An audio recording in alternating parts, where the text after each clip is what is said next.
Il tuo cuore batte in modo strano e irregolare? Scopriamo cosa sono le aritmie e come si trattano.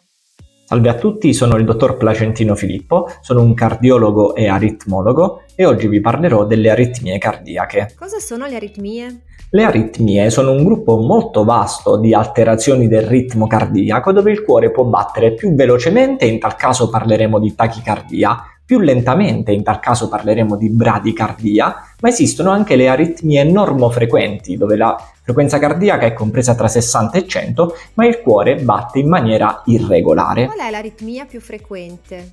L'aritmia più diffusa al mondo è la fibrillazione atriale. Si tratta di un'aritmia dove il cuore molto spesso batte in maniera più veloce, tachicardico, ma esistono anche forme normofrequenti e forme bradicardiche, ma la caratteristica comune a tutte queste forme è quella che il cuore non batte in maniera regolare, cioè cadenziata, ma a un ritmo irregolare e disordinato. Come riconoscere la fibrillazione atriale? Il sintomo principale della fibrillazione atriale è la palpitazione, cioè il cuore che batte velocemente e in maniera irregolare. Questo sintomo deve essere valutato attentamente, in quanto la fibrillazione atriale può aumentare il rischio di avere delle complicanze come l'ictus del cervello. È quindi molto importante conoscerla per saperla riconoscere. Quali sono le altre aritmie più frequenti?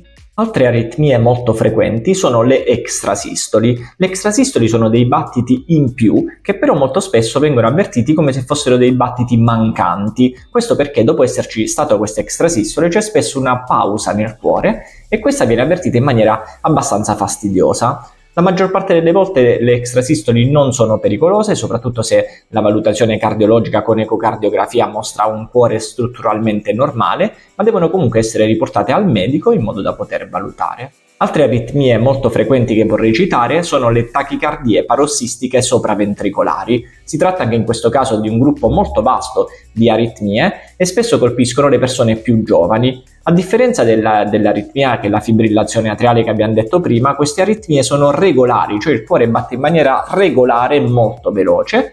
Ovviamente serve l'elettrocardiogramma o l'Holter per poter fare una diagnosi differenziale. Come si trattano le aritmie? Il trattamento delle aritmie prevede diversi step. Il primo sicuramente è la modifica degli stili di vita sbagliati, ad esempio bisogna avere una sana alimentazione, fare regolare attività fisica aerobica e controllare il peso corporeo. Dove necessario si inizia una terapia, soprattutto i farmaci antiaritmici, fino ad arrivare anche a interventi mini-invasivi come l'ablazione transcatetere per poter risolvere queste aritmie.